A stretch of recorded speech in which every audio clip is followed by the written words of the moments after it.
everybody. Have a great weekend. We'll take you now live to the National Archives here in Washington for a reading of the Declaration of Independence.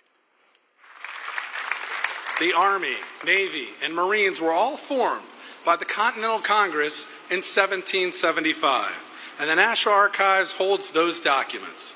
To help us celebrate this anniversary, we're pleased to have guests from Blue Star Families, Wounded Warriors Project, and the American Veterans Association.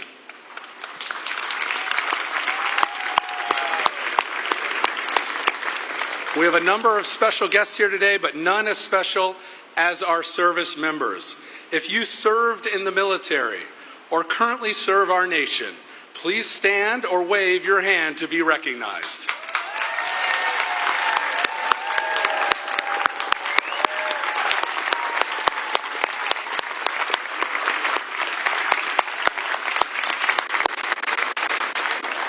Thank you for your service to the American people. We have so much going on here today at the National Archives Museum. Come inside after the program and see the one and only original Declaration of Independence. You can also see several one-of-a-kind documents on display about the founding just on view for this weekend. We have great family activities throughout the building. You can sign your name to a copy of the Declaration of Independence, snap a photo at our selfie station, or explore the museum's interactive scavenger hunt. Today wouldn't be possible without our sponsors. We want to thank Comcast Corporation, Microsoft, P&G, Ancestry, Boeing, John Hancock, Dykema, and the National Archives Foundation. Just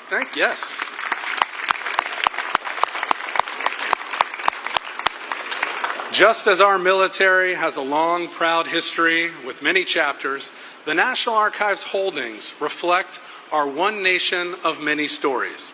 Today, we celebrate our founding together.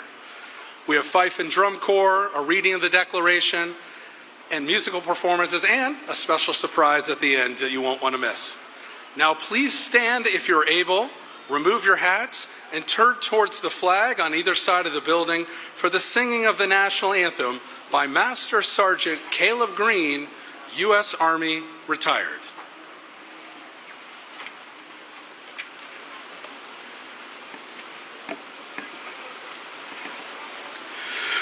Oh, say, can you see by the dawn's early light what so proudly we hailed at the twilight's last gleaming, whose broad stripes and bright stars through the perilous fight o'er the ramparts we watched were so gallantly streaming, and the rockets' red glare, the bombs bursting in air, gave proof through the night that our flag was still there.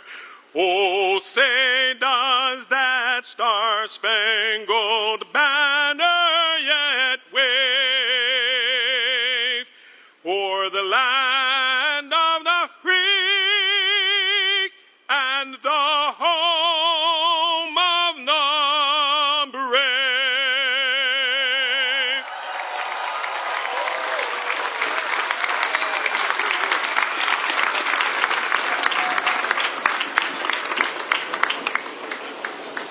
Thank you, Caleb. We'll be hearing from you later at the end of the ceremony as well. Now, ladies and gentlemen, we have the 3rd U.S. Infantry Regiment, the Old Guard, Fife and Drum Corps.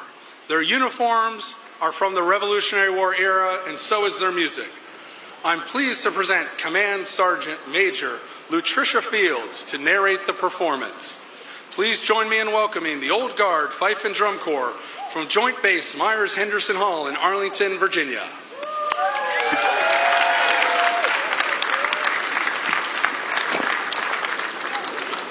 Good morning, ladies and gentlemen. The United States Army Military District of Washington, under the command of Major General Trevor J. Bradenkamp, is proud to present the United States Army Old Guard, Fife and Drum Corps. Since 1960, the Old Guard Fife and Drum Corps has carried on the Army's tradition of excellence, acting as the official escort to the President of the United States. The Corps wears uniforms patterned after those of General Washington's Continental Army.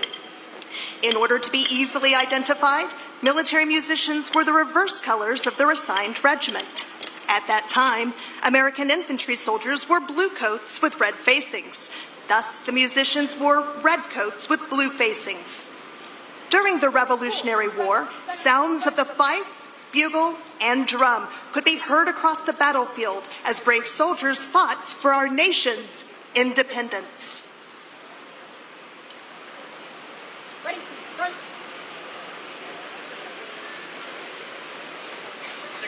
Out.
Soldier musicians harness the unifying power of music to rally the troops, express cultural identity, and entertain.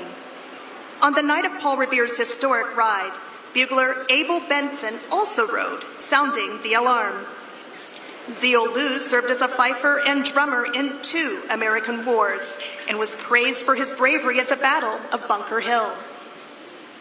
A female bugler from Michigan disguised herself as a man to fight in the American Civil War under the alias Frank Martin.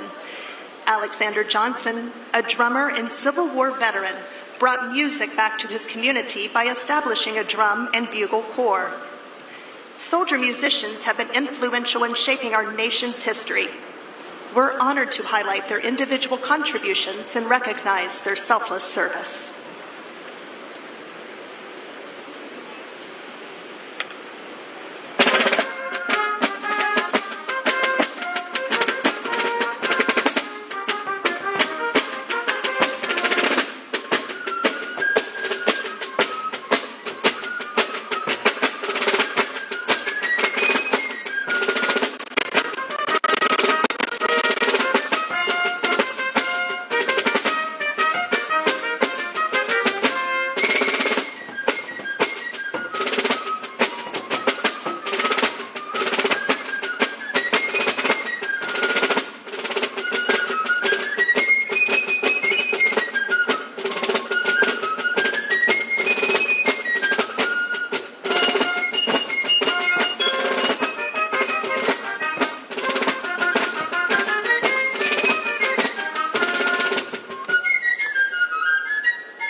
composed on the home front and penned in soldiers' diaries, folk melodies have connected and inspired us throughout our nation's history. The Corps honors the legacies of our country's soldier musicians and all who have served with our stately and traditional troop step set here to dawning of the day. A shared pride in our nation and the desire to find comfort in a new home ultimately brought Americans together to fight as one.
On behalf of the Old Guard Commander, Colonel Thomas J. Kilbride, and the Fife and Drum Corps Commander, Chief Warrant Officer 3, Benjamin W. McMillan, it has been our pleasure performing for you today.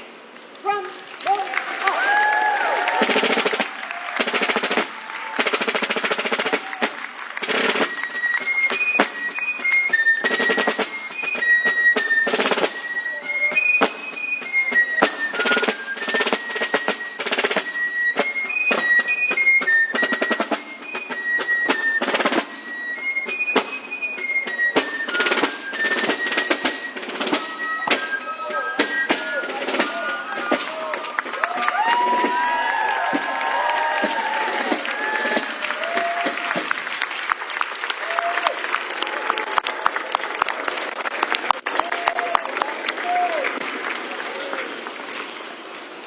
One more hand for the Fife and Drum Corps.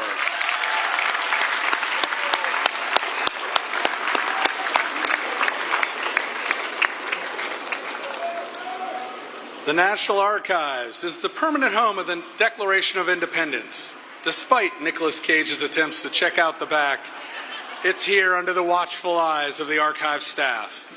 That extraordinary piece of parchment is just one of billions of documents held in trust at the National Archives. They hold so much more of our collective story: papers, photographs, videos, films. Holdings of the National Archives tell the story of democracy in the United States, tragedy, heartache, as well as triumph and resilience. The mission of the National Archives is to make those documents available to you, the American people. The stories of the American people are reflected in some way in the archives. If your family had any interactions with the U.S. government, it is likely there is a record here at the historic home of the Archives, or one of the presidential libraries, or the many archives facilities around the country. The National Archives holds millions of military records.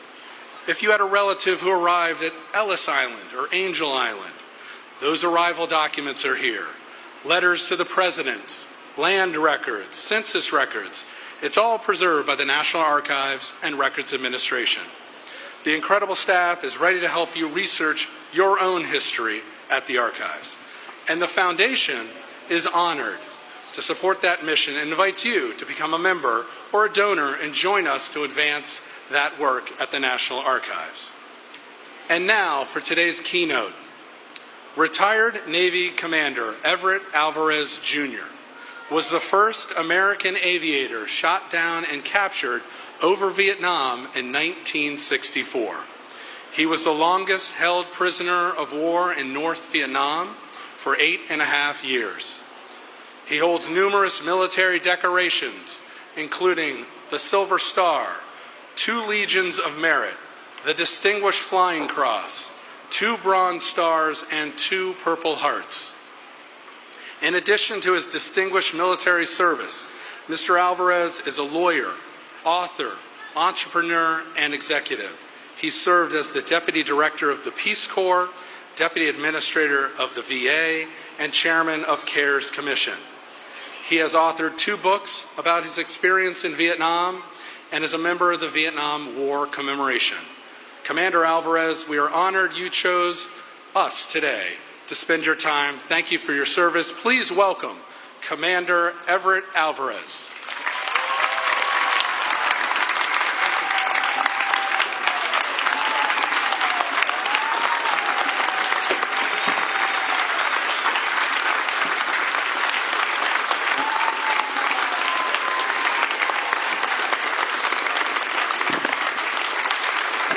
Thank you.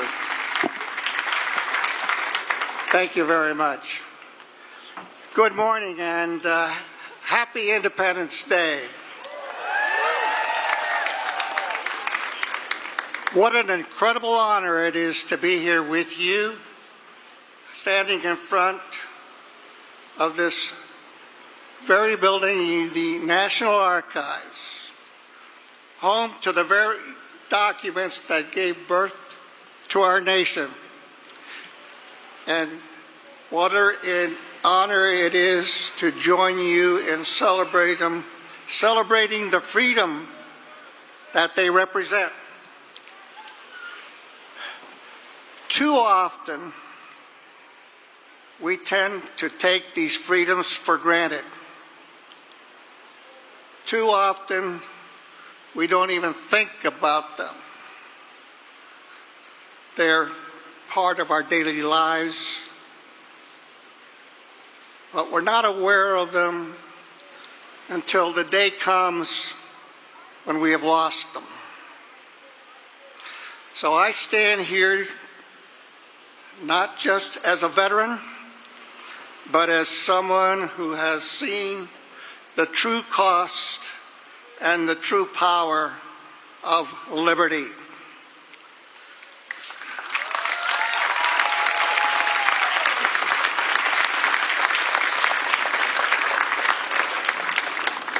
It was 61 years ago. I was a young naval aviator flying over North Vietnam. When I was shot down, I was captured, and as you heard, I spent the next 8.5 years as a prisoner of war in that infamous Hanoi, Hilton, and surrounding camps. I and my fellow POWs endured pain, torture, isolation, and real hardship. I witnessed extraordinary courage from my fellow POWs, from our families, and from the American people who never forgot us. We survived because we never lost faith in our country in God and in our fellow servicemen and women, and in the ideals that we swore to defend, those ideals written in those same documents: the Declaration of Independence, the Constitution of the United States and its Bill of Rights, that are housed in this building right behind me. It was the commitment to those ideals that enabled us to eventually come home with our honor. As I look out at you today, it is humbling to be here with you, among fellow Americans, veterans, families, public servants, and those who continue to serve this great country in so many ways. Today, we are not just spectators of a parade. We are participants in the American story.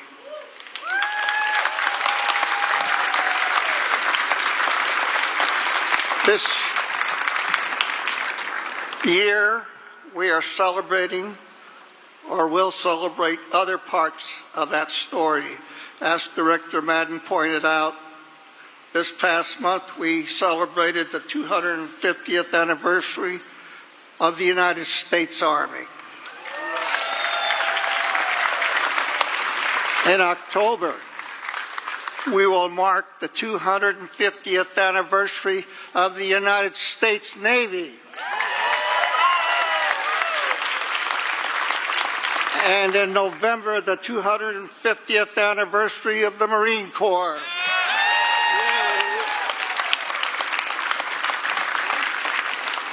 From our country's first encounter with the British and throughout our history, to the recent engagements of our military men and women who participated on the strikes on Iranian nuclear facilities, all of these episodes are or will be documented for history right here in the National Archives, to be studied, to understand the battles and their impacts, but also the men and women and their stories, their contributions to the American story. The 4th of July is more than just fireworks and cookouts. It's a day to remember whom we are and whom we strive to be.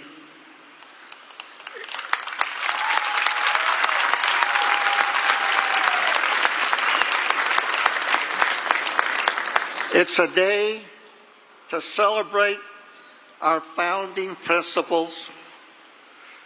These principles have been tested, they have been strained, but they have never been abandoned. And they never have stopped inspiring hope.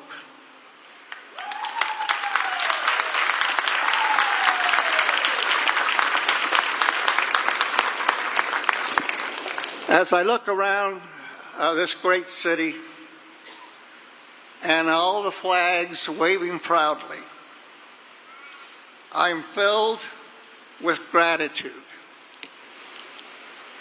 I'm grateful for my life, for my family, for my fellow POWs, and for the generations of Americans who have fought and sacrificed so that we could all live free.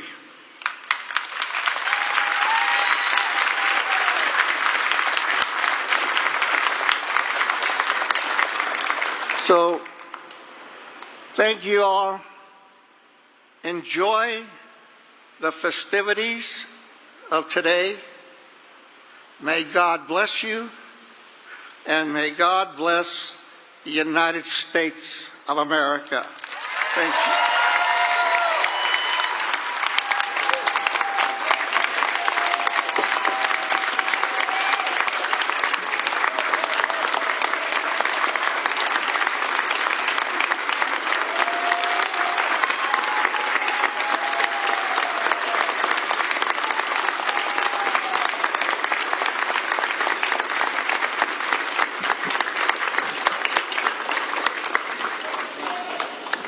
Thank you, Commander Alvarez.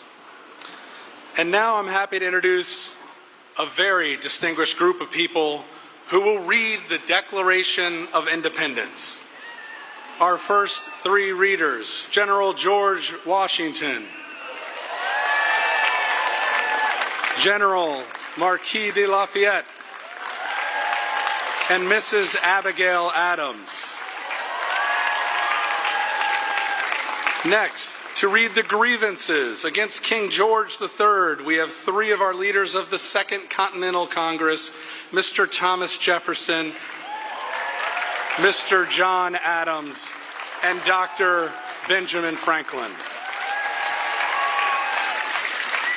These three gentlemen know the words of the Declaration better than anyone. They served in the committee to draft the Declaration, and as we all know, Mr. Jefferson was the primary author. To read the names of the 56 signers of the Declaration, we're proud to have Private Edward Ned Hector of the 3rd Pennsylvania Artillery Company, colonial soldier, patriot, and hero.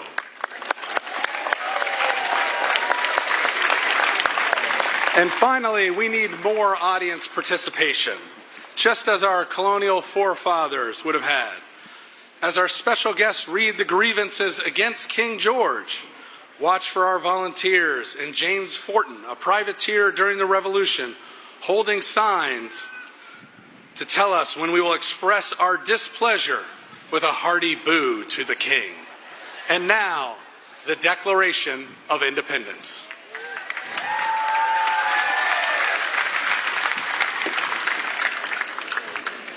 In Congress, July 4, 1776, a declaration by the representatives of the United States of America. In General Congress assembled, when in the course of human events it becomes necessary for one people to dissolve the political bands which have connected them with another, and to assume among the powers of the earth the separate and equal station to which the laws of nature and nature's God entitle them, a decent respect to the opinions of mankind requires them that they should declare the causes which impel them to the separation.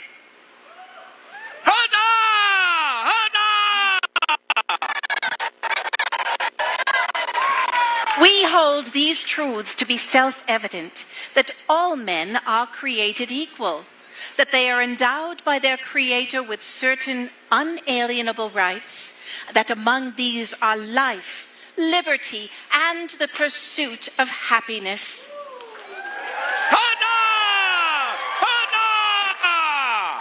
That to secure these rights, governments are instituted among men, deriving their just powers from the consent of the governed.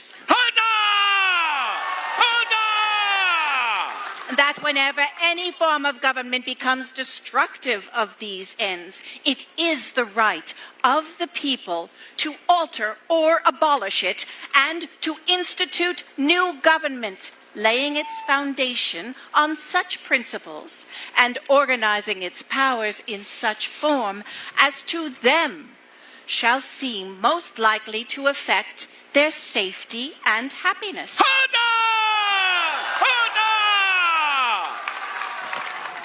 Prudence indeed will dictate that governments long established should not be changed for light and transient causes. And accordingly, experience hath shown that mankind are more disposed to suffer while evils are sufferable than to right themselves by abolishing the forms to which they are accustomed. but one a long train of abuses and usurpations, having invariably as its object evinces a design to reduce them under absolute despotism. It is their right, it is their duty to throw off such government and to provide new guards for their future security.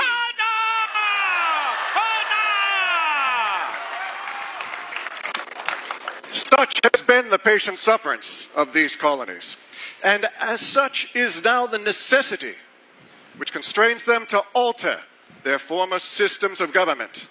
The history of the present King of Great Britain is a history of repeated injuries and usurpations, all having in direct object the establishment of an absolute tyranny over these states. To prove this, let facts be submitted to a candid world.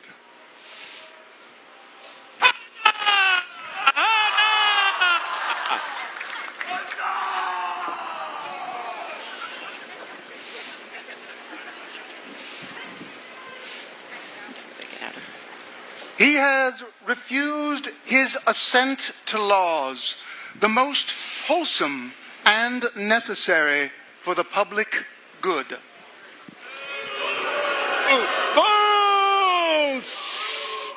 He has forbidden his governors to pass laws of immediate and pressing importance unless suspended in their operation till his assent should be attained. And when so suspended, he has utterly neglected to attend to them. He has refused to pass other laws for the accommodation of large districts of people, unless those people would relinquish the right of representation in the legislature, a right inestimable to them and formidable to tyrants only. He has called together legislative bodies at places unusual, uncomfortable, and distant from the depository of their public records, for the sole purpose of fatiguing them into compliance with his measures. He has dissolved representative houses repeatedly for opposing with manly firmness.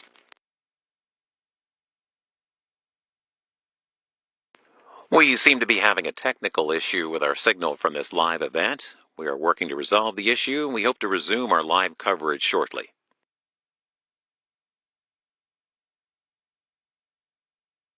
Extremely or very proud to anniversary of America's founding with a birthday party, the likes of which you have never fight. All three of our C-SPAN TV. By every act which may define a tyrant, is unfit to be the ruler of a free people. Nor have we been wanting in attentions to our British brethren.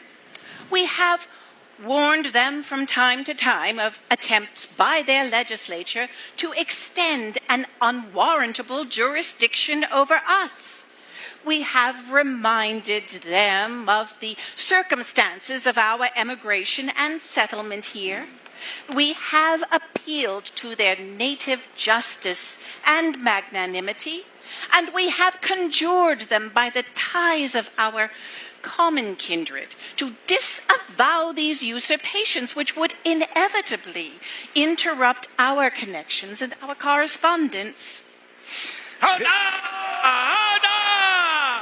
They too have been deaf to the voice of justice and consanguinity. We must therefore acquiesce in the necessity which denounces our separation, and hold them as we hold the rest of mankind, enemies in war, in peace, friends.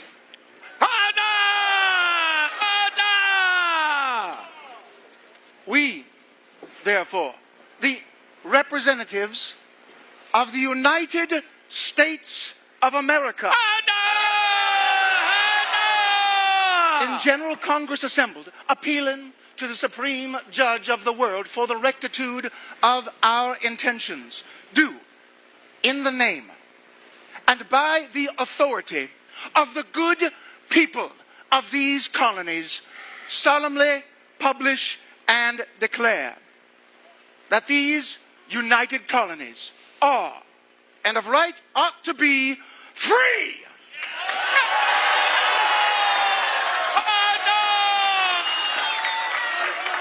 And independent states, that they are absolved from all allegiance to the British Crown, and that all political connection between them and the state of Great Britain is, and ought to be, totally dissolved.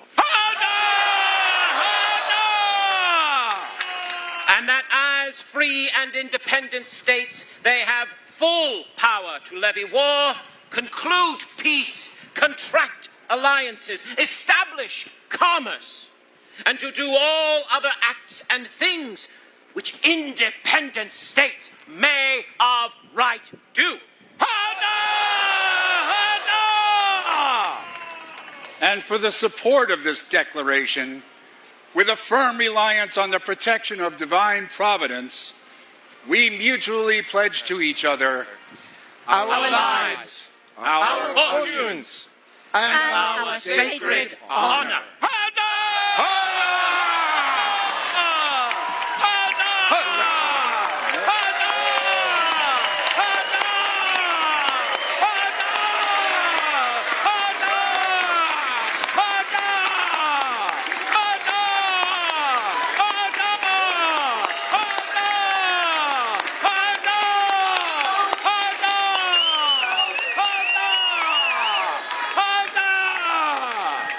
Thank you, General Washington, General Lafayette, Mrs. Adams, Mr. Jefferson, Mr. Adams, and Dr. Franklin. How stirring to hear those words just as they were written 249 years ago.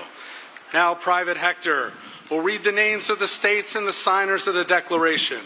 After Private Hector reads the names of the signers, we will show our approval with huzzah. You did pretty well on the booing, but we need to practice the huzzahing. So let's practice a hearty huzzah on the count of 3. And after each state, he'll read all the names, we will huzzah. 1, 2, 3. Huzzah! That was a proper huzzah. Private Hector. Well done, sir. I laid out my weapon for the people.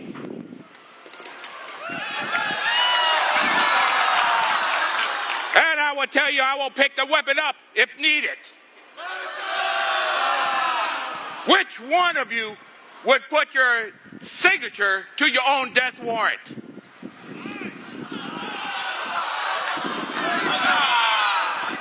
These people did that. I will be reading the names of the signers. Please follow me. First of all, the Honorable President of the Continental Congress, John Hancock. Huzzah! New Hampshire, Joseph Bartlett, William Whipple, and Matthew Thornton. Huzzah! Massachusetts Bay, Samuel Adams, John Adams, Robert Treat Payne, and Elbridge Gary. Huzzah! Rhode Island! There you are. Good. Stephen Hopkins, William Ellery. Huzzah! Connecticut! Roger Sherman, Samuel Huntington, William Williams, and Oliver Walcott. Huzzah! Georgia!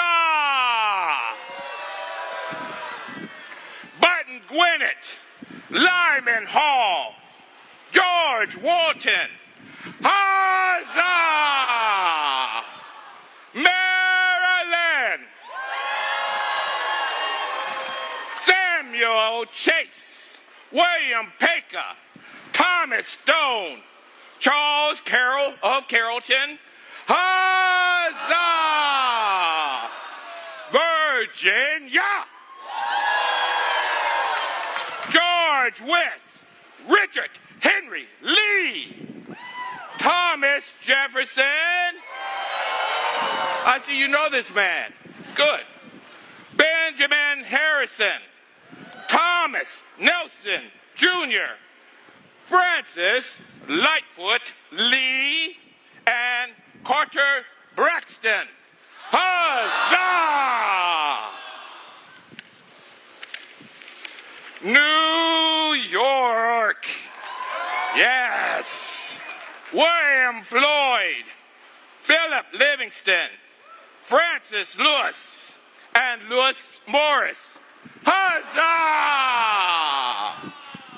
Pennsylvania! Oh, yeah! Yes! Robert Morris, Benjamin Rush, Benjamin Franklin, John Morton, George Clymer, James Smith, George Taylor, James Wilson, and George Ross. Huzzah! Delaware. Come on, give me something for Delaware. Okay. Caesar Rodney, George Reed, and Thomas McCain. Huzzah! North Carolina. William Hooper, Joseph Hughes, and John Penn. Huzzah! South Carolina. Edward Rutledge, Thomas Hayward Jr., Thomas Lynch Jr., and Arthur Middleton. Huzzah! New Jersey. Richard Stockton, John Witherspoon, Francis Hopkinson, John Hart, and Abraham Clark. Huzzah! This is attested to by the Secretary Charles Thompson. Huzzah! And I say the people respond to this document by saying, huzzah! Once again, huzzah! Forever! Huzzah!